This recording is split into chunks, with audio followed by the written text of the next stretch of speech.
Hello everyone, it's Dee. I hope you guys are doing well. This is the second sale that I went to this weekend. I already filmed one video. If you haven't seen that one, go check it out. There were some fun things. What drew me to this sale was that I saw in some of the pictures that there were a bunch of vintage beaded purses, and I have been looking to get a few because I saw an idea on Pinterest where they use like a shadow box to display some of the purses, and it looked really nice. So that is my idea. So I did go to the sale and I did find some purses. So and you know, the house was packed and it had a lot of things, but they were kind of highly priced because come to find out when I talked to the estate sale person towards the end, they are going to do a second sale in 2 weeks at this house because there was so much they couldn't fit it in to this sale because of, you know, the way the house was, and there just wasn't enough room. So I think that they kind of priced it high because they knew that they didn't have to sell everything. So I will have to keep my eye out and go back in a couple of weeks hopefully and find some other fun things. So the first thing I have is this like, I want to say Victorian, if not like antique book, and this might be like a baby book maybe, judging by the front cover. It just says album, and then on the inside it says made in Germany. And let's see, I think so far the pages are blank, but I'm pretty sure like this page, it's actually coming out. You can see they use some of those paper seals.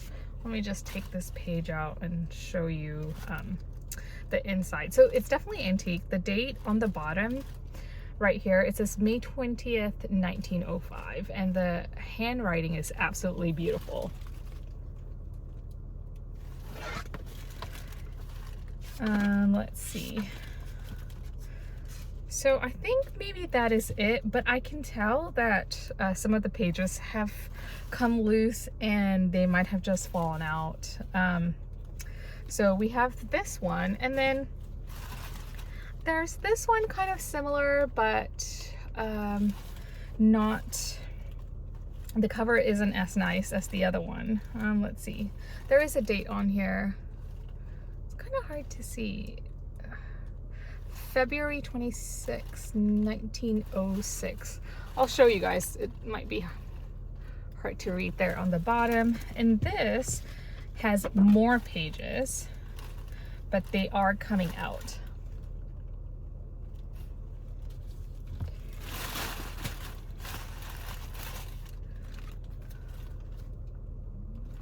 So I'm not sure what I'm going to do with this.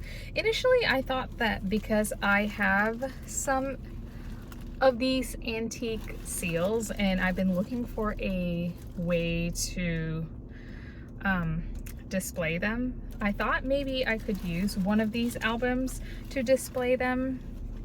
I'm showing you guys some of the pieces that have fallen out. That was the idea, but we'll see. I may just end up listing it, or maybe keeping one and listing one. We'll see what I end up doing, but here are a couple more pages. So let me know what you guys think, if I should just go ahead and sell this or if I should put some of my collections in it. All right, so let's get to the purses. The first one I have is this purse here. It has some gold or yellow thread detail on a black velvet, and it's on a drawstring. And I do have some little bits in here. So we have this indented ornament. That's kind of one of the smaller ones. And then we just have a tiny horse here that says Hong Kong on the bottom. It's just one of those plastic ones. There was this adorable tiny nutcracker. Let's see. And there is some writing there, but some of it is rubbed off, so I really don't know what it says. I have to use a magnifying glass or something. I have seen this piece before. It is like some chickens with some chicks, and it's just kind of one of those play plastic ones. And there's this set of 3 Hallmark, this isn't old, this is 2005. Some of these like miniature ornaments.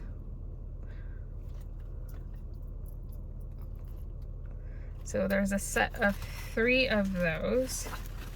Yeah, so that's all at the bottom of that bag. And then what else do we have? We have this purse here that's absolutely adorable. I think I did see this one in the pictures, and I was hoping that it would still be there. How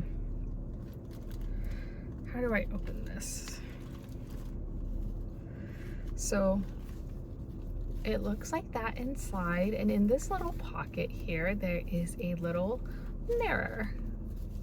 So I thought that that was lovely, and I was happy to find that. And if I decide to display it, it's nice and flat, so it'll look nice in a shadow box. I have also, I think I have 1 shadow box. I have been looking for shadow boxes when I go to sales, just so I can have a way to display these. There's this one, and it has a long beaded chain, and it looks like this, and it does open, although I'm afraid to pry it open. There we go. So it's a pretty small one, but it was in very good condition. I saw a lot of vintage purses at this one, and I just picked out I think this 3 maybe. There might have been 1 more in another bag, but my plan was to go back the following day, because they did say that they were going to be discounting it 25%, but when I did go the next day, it was kind of towards the end of the sale, and all the other purses that were there sold. So I guess there are other people looking for those vintage purses. So there's this one here.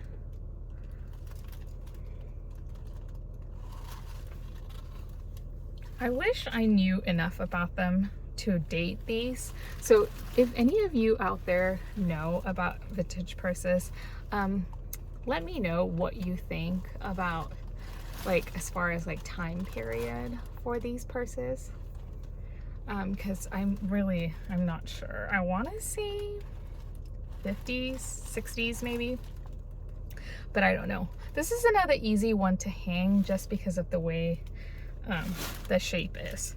So I think that might have been all the purses that I picked up. What else do I have?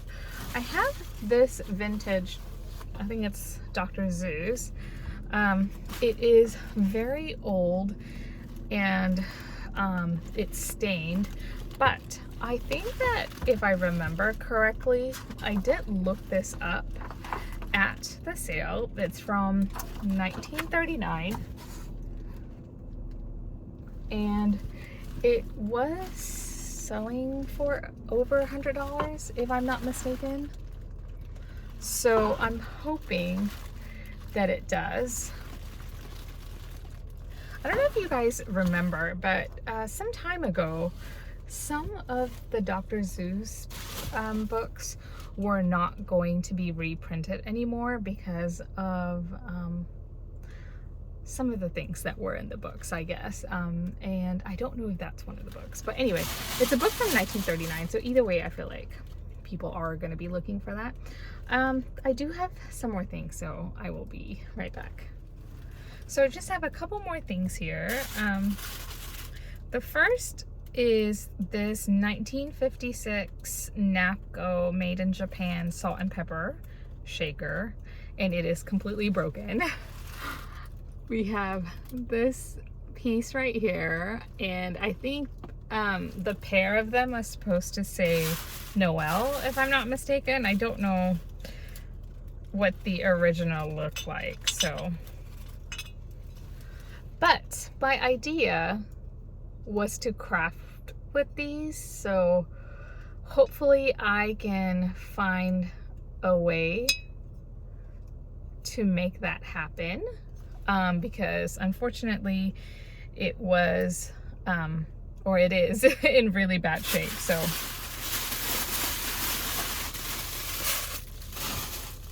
and then I found this bottle brush tree that has some gold flakes and berries in it. And then I found a pair of these bottle brush wreaths that were in really good condition. So we have a pair of those. We have a couple of these handmade, I want to say felt and sequin ornaments. I see these and I just can't leave them behind. So there were some other ones that I left behind that were a little bit broken, but we have a choir boy and a choir girl, I believe, is the set. So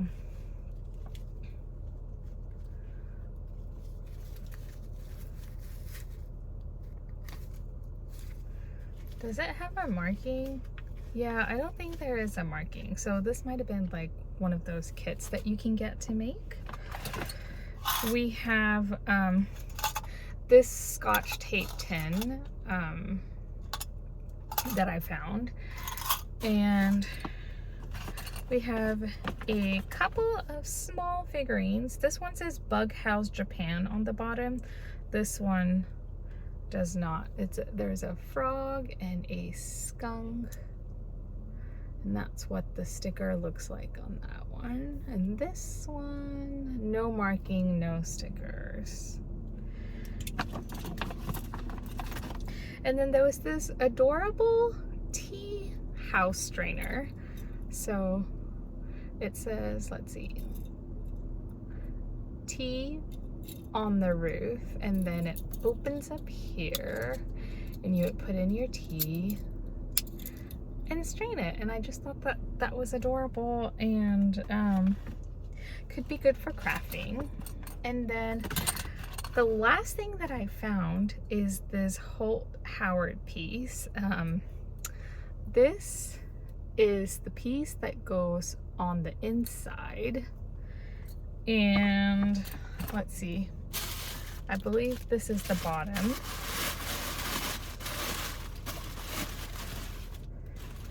So there is the Holt Howard's sticker, and it is a candy jar. And that little guy, where is he? He clips onto the side, has a little indent here that you clip him on. So he goes like that. And then where is the lid? Okay, that took me a little bit to find. So the lid goes on top and it looks like this. And you pop it open and he says, take one, or just take one. So I was very excited about finding this piece because I don't find bigger Holt Howard pieces. I usually find like the little salt and pepper shakers and stuff like that, but I've never found a candy jar before. I did look it up, and I can't remember if I looked up the soles or what's selling, but it does go for over $100. So I think I will be able to make my money back at this sale, which is always exciting. So that is it for this sale. I do have another sale to film, so stay tuned for that. Thank you guys so much for watching. Don't forget to leave a thumbs up and subscribe if you haven't. I am so close to 1,000, not there yet. But I hope you guys are having a good week, and I'll see you in the next one. Bye.